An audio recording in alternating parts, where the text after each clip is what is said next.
You're listening to the aa76549eb67a407a8061b6dd33e30b0e, Shift podcast, and I'm your host, Anthony Trucks.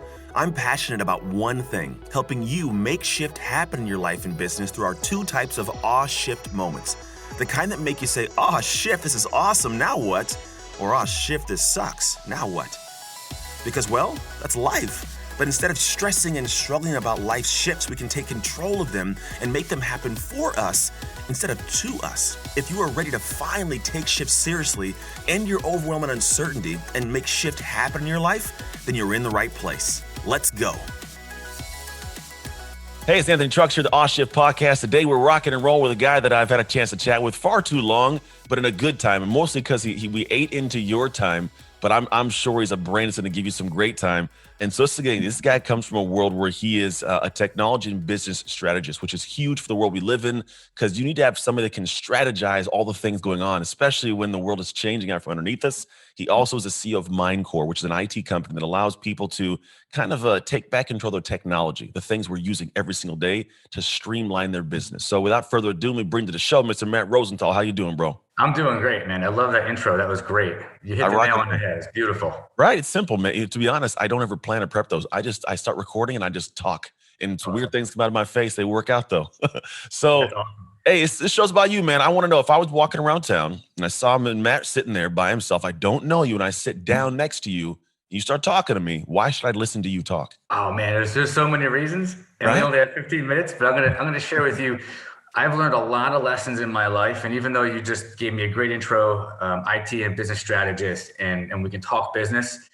Underneath all that it's all the lessons I've learned from all the mistakes I've made, and there's probably something going on in your life, whether it's business, personal, friends, family.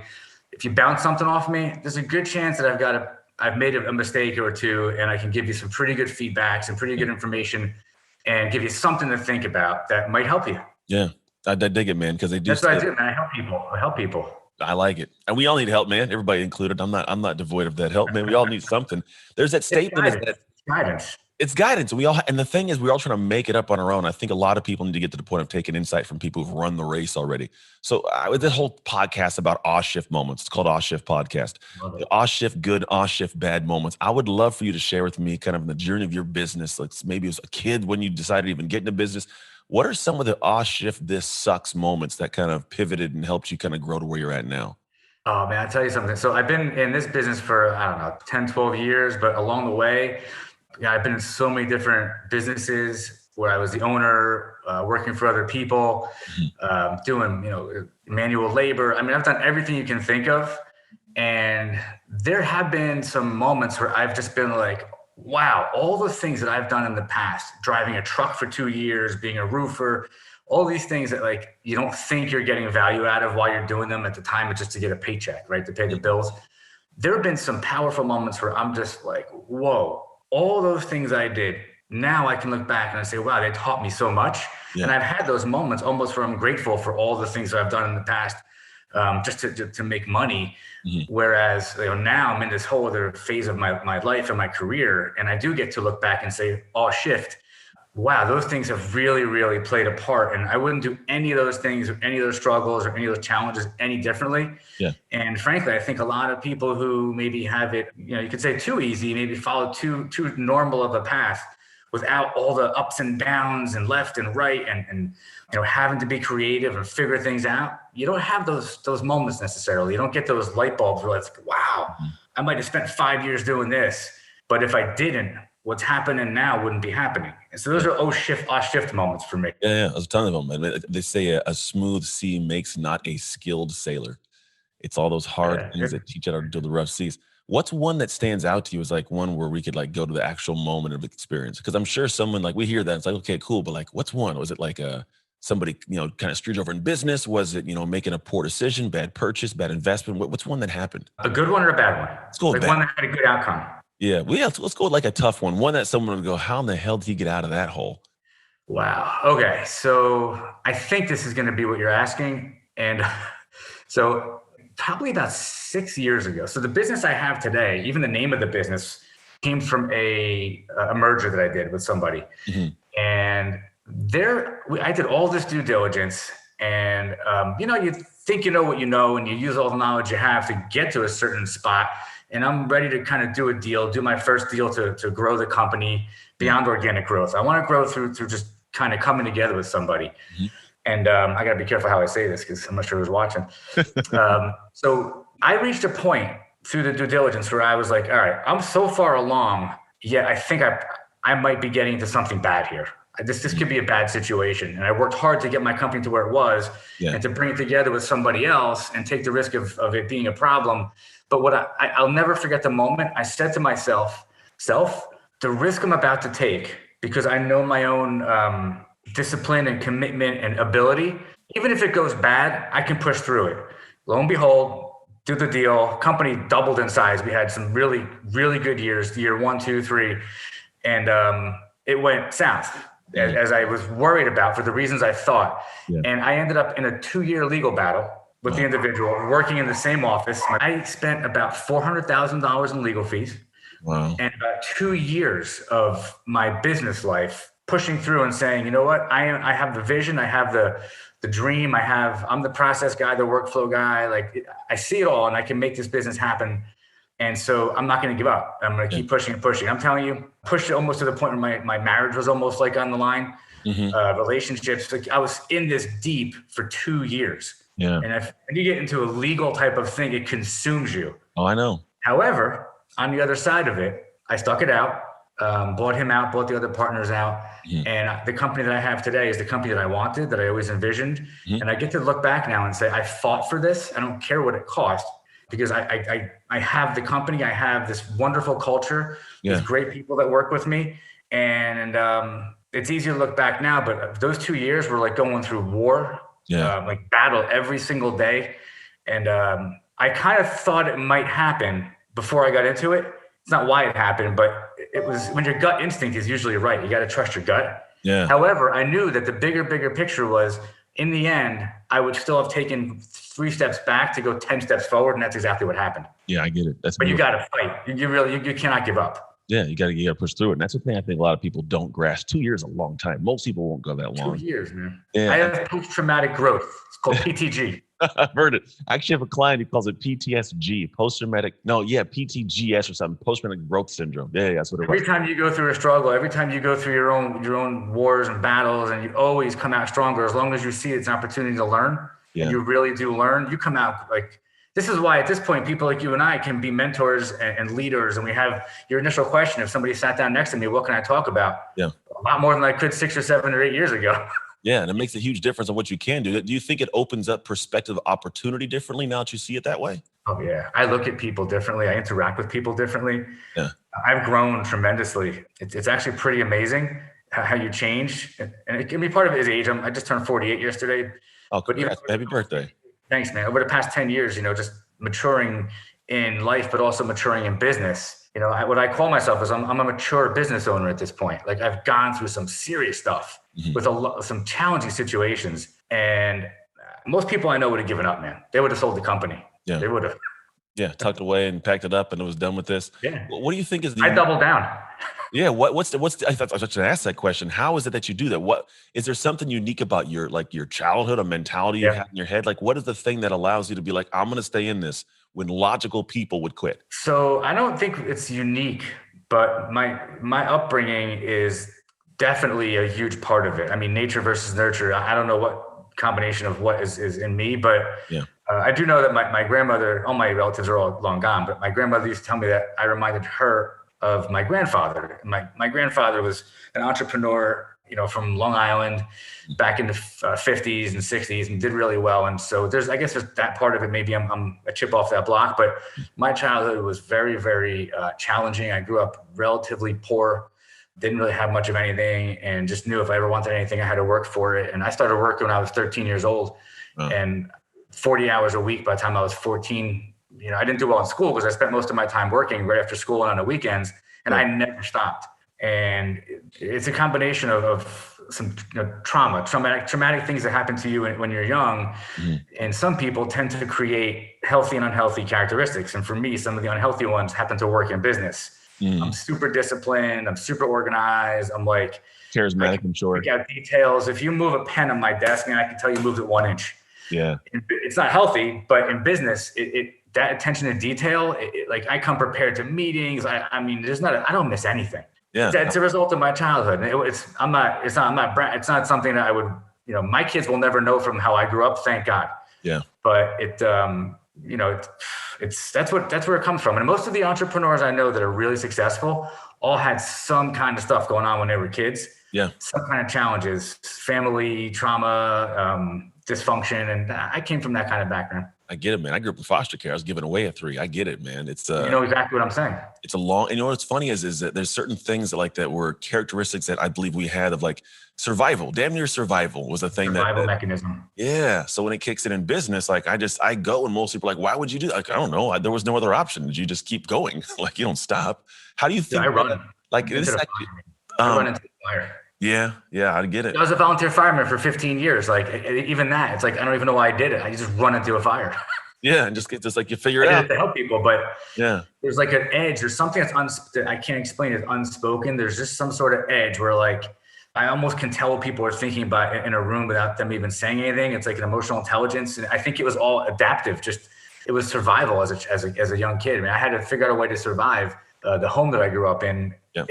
And as I got older, it's not wonderful. And I spent like 8 years in therapy. I just finished up like a year ago trying to make sure, and I'm like better and healthier than I've ever been once I understood the trauma. And so now it's like I have all these wonderful characteristics without the negative side anymore. Yeah, I get that. That's cool. How do you teach your kids this, man? Because this is a battle that I know I run into. I know a lot of colleagues do. How are you thinking of like trying to get your kids to get that grit without having to go through the same pain? Wow, that's a great question. And I talk about it with a lot of friends of mine who are, who've been successful. Like, how do we teach it? Mm-hmm. It's not possible for my children to ever have the level of it that I have, because I've not created an environment where they're going to have to struggle in a dysfunctional or negative way the way that I did. Yeah. In a positive way, they see me work. They see me be disciplined. They see my commitment. I mean, they're part of me. They through osmosis, I can already see them having these characteristics of being committed to the things that they get into. I mean, they're still young yet. They're 12 and 9. I mean, on the material side of things, I mean, I'm successful and I appreciate and I'm grateful for what I have, but I also, I'm not afraid to have things and to enjoy them. I've worked hard and come from nothing. So that's the balance. My kids don't know. When I used to live in New Jersey, I used to drive them by the garden apartment every so often that I grew up in. I'm like, that's where I used to live. Yeah. And they don't understand. They can't comprehend how I grew up in one little room and shared a dresser with my brother. And, I stored our stuff under the bed, and that was how it was. There was like nothing else. Right? So one little closet to hang your stuff in. It's not easy. It's just trying to teach them a work ethic. We don't give them anything. They have to earn everything. If my daughter plays this game called Roblox, my 9-year-old, she's some video game. Yeah. She constantly wants Robux. It's kind of money for the game. Oh yeah, I know. I'll give it to her, but she has to, for every $10, she owes me an hour of labor. Yeah, it's good. Work. And we have a whiteboard in my office here in the house. And both of my kids, when they want money for something, they know they go to the board, they put on for every $10 they get, they put 1 hour and they do chores, and they do a lot. It's a lot of different things. And so we do things like that. And my 12-year-old, when she turns 14, she'll start working for me. Yeah. I'll have her do clerical work. It's just the best we can do. I can never put them in the environment that I grew up in, nor would I ever want to. Yeah, no, I get it. I actually, it's kind of almost the exact same things, because my buddies, we ask the same questions, because I got a 16-year-old, I got 11-year-old twins. I'm like, I'm not about to have these kids go off to the world unprepared. They got to have some kind of grit. My wife, she's not really on board all the time. She gets mad at me for like how I make them do things. I'm like, dude, this is how it's got to be. Because my wife's like, well, your son's just like you, the ADD. I'm like, yeah, but I had a different animal. Like he's not that. He doesn't have that grit inside of him.